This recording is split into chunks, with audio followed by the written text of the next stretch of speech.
What is going on, guys? This is Britter back with the Odin Project, and today we're going to go over commit messages. In this lesson, we'll explain the importance of good commit messages, how to write them, when to commit, and why having a history of good commits is so important. This section contains a general overview of topics that you will learn in this lesson: how to write a meaningful commit message, why meaningful commit messages are important, and when to commit. Are commit messages so important they deserve their own lesson? Yes. Let me give you a quick list of reasons why. When you are applying for jobs, employers will look through your projects on GitHub and they will look through your commit history. Having good commits as a novice developer will help you stand out. Having a good commit message history will allow you or other developers working on your code to quickly see what changes were made and why. This is useful if a bug is found in the code that needs to be fixed. Having a good commit message history will also be helpful if you come back to a project you were working on after stepping away from it for a while. You likely won't remember your thought process and changes made when initially writing out the code. When to commit. A good way to view a commit is like a snapshot of your code at the moment that commit was made. The version of your code up to that point will be saved for you to revert back to or look back at. When writing code, it's considered best practice to commit every time you have a meaningful change in the code. This will create a timeline of your progress and show that your finished code didn't appear out of nowhere. This means make a commit if you get a piece of code you're working on to function like you want it to. Fix a typo or fix a bug. As you gain experience, you will develop a better feel for what should be committed. There will come a time when you are working on a project and you finally get something just right. This would be a good time to commit, and then maybe 30 seconds to a few days later, it breaks. You have no idea what you changed. Everything looks to be the same and you don't remember editing that line, but alas, it isn't working how you want it anymore. You'd be able to go back through your commit history and either revert your code back to the last commit you made when you first got that part working, or go back and see what your code looked like at that point in time. Alright, so the assignment is this article, How to Write a Git Commit Message, covers all the main bases on how to write good commit messages. The whole article is great and informative, but the meat of the article is the 7 rules of a great commit message. So we're going to go ahead and read the 7 rules. And I suggest you read the whole thing offline. The 7 rules of a great Git commit message. Separate subject from body with a blank line. For example, summarize changes in around 50 characters or less. More detailed explanatory text. If necessary, wrap it to about 72 characters or so. In some contexts, the first line is treated as the subject of the commit and the rest of the text as the body. The blank line separating the summary from the body is critical. Unless you omit the body entirely, various tools like log, short log, and rebase can get confused if you run the two together. Explain the problem that this commit is solving. Focus on why you are making this change as opposed to how. The code explains that. Are there side effects or other unintuitive consequences of this change? Here's the place to explain them. Further paragraphs come after blank lines. Bullet points are okay too. Typically, a hyphen or asterisk is used for the bullet, preceded by a single space, with blank lines in between, but conventions vary here. If you use an issue tracker, put references to them at the bottom, like this. Alright, separate subject from body with a blank line.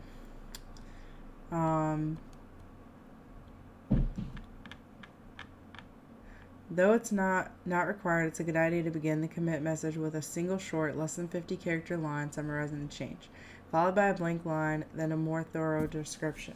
The text up to the first blank line in a commit message is treated as the commit title, and that title is used throughout Git. For example, Git format patch 1 turns a commit into email, and it uses the title on the subject line and the rest of the commit in the body. Firstly, not every commit requires both a subject and a body. Sometimes a single line is fine, especially when the change is so simple that no further context is necessary. For example, fix typo in introduction to user guide. Nothing more needs to be said. If the reader wonders what the typo was, she can simply take a look at the change itself. Use git show or git diff or git log. If you're committing something like this at the command line, it's easy to use the -m option to git commit. However, when a commit merits a bit of explanation and context, you need to write a body. For example, derez the master control program. MCP turned out to be evil and had become intent on the world domination. This commit throws Tron's disk into MCP, causing its deresolution, and turns it back into a chess game. Commit messages with bodies are not so easy to write with the M option. You're better off writing the messages in a proper text editor. If you do not already have an editor set up for use with Git at the command line, read this section of ProGit. In any case, the separation of subject from body pays off when browsing the log. Here's the full log entry. So the author, the date, and then the info. You now get log, one line, which prints out just the subject. Or get short log, which groups commits by user, again showing just the subject line for concision. There are a number of other contexts in Git where the distinction between subject line and body kicks in, but none of them work properly without the blank line in between. Limit the subject line to 50 characters. 50 characters is not a hard limit, just a rule of thumb. Keeping subjects' lines at this length ensure that they are readable and forces the author to think for a moment about the most concise way to explain what's going on. Capitalize the subject line. So 72 is the hard limit, but shoot for 50. Capitalize the subject line. This is as simple as it sounds. Begin all subject lines with a capital letter. Do not end the subject line with a period. Trailing punctuation is unnecessary in subject lines. Besides, space is precious when you're trying to keep them to 50 characters or less. Use the imperative mood in the subject line. Imperative mood just means spoken or written as if given a command or instruction. A few examples: clean your room, close the door, take out the trash. Each of the 7 rules you're reading about right now are written in the imperative, wrap the body at 72 characters. The imperative can sound a little rude, that's why we don't often use it, but it's perfect for Git commit subject lines. One reason for this is that Git itself uses the imperative whenever it creates a commit on your behalf. For example, the default message created when using git merge reads merge branch my feature, and when using git revert add the thing with the stuff. This reverts commit blah blah blah. Or when clicking the merge button on a GitHub pull request, merge pull request 123 from some user some branch. So when you write your commit messages in the imperative, you're following Git's own built-in conventions. For example, refactor subsystem X for readability, update getting started documentation, remove deprecated methods. Writing this way can be a little awkward at first. We're more used to speaking in the indicative mood, which is all about reporting facts. That's why commit messages often end up reading like this: fucks bug with Y, changing behavior of Y. And sometimes commit messages get written as a description of their contents. More fixes for broken stuff. Sweet new API methods. To remove any confusion, here's a simple rule to get it right every time. A properly formed git commit subject line should always be able to complete the following sentence: if applied, this commit will your subject line. For example, if applied, this commit will refactor subsystem X for readability. Will update getting started documentation. Will remove deprecated methods. Notice how this doesn't work for the other non-imperative forms.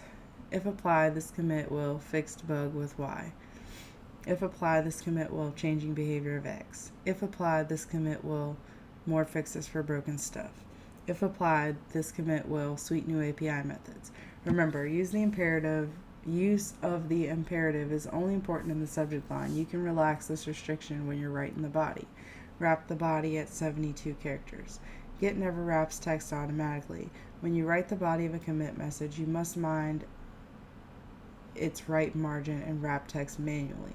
The recommendation is to do this at 72 characters so that Git has plenty of room to indent text while still keeping everything under 80 characters overall. A good text editor can help here. It's easy to configure Vim, for example, to wrap text at 72 characters when you're writing a Git commit. Traditionally, however, IDEs have been terrible at providing smart support for text wrapping and commit messages. Use the body to explain what and why versus how. This commit from Bitcoin Core is a great example of explaining what changed and why. Simplify serialized H's exception handling. Remove the state and accept mass from serialized H's stream implementations as well as related methods. As accept mass always included fail bit and set state was always called with bits equals fail bait, all it did was immediately raise an exception. Get rid of those variables and replace the set state with direct exception throwing, which also removes some dead code. As a result, good is never reached after a failure. There are only two calls, one of which is in test and can just be replaced by fail, clear, and exceptions are just never called. Delete them. Take a look at the full diff and just think how much time the author is saving fellow and future commenters by taking the time to provide this context here and now. If he didn't, it would probably be lost forever. In most cases, you can leave out details about how a change has been made. Code is generally self-explanatory in this regard, and if the code is so complex that it needs to be explained in prose, that's what source comments are for. Just focus on making clear the reasons why you made the change in the first place, the way things worked before the change and what was wrong with that, the way they work now and why you decided to solve it the way you did. The future maintainer that thinks you may be yourself. All right, so that was the 7. So tips and things to remember. Using VS Code as your text editor, you should have set this up in the Get Basics section. Will allow you to easily make multi-line commit messages. Easily see the character length of each line and will allow you to use VS Code spell check extensions to make sure your spelling is correct. Use an active voice. Fix card generator. Avoid using vague commit messages such as saved or updated. Commit early and often. Alright, we're going to go ahead and mark this one complete, but I suggest you guys check out the additional resources, and I will see you on the next one.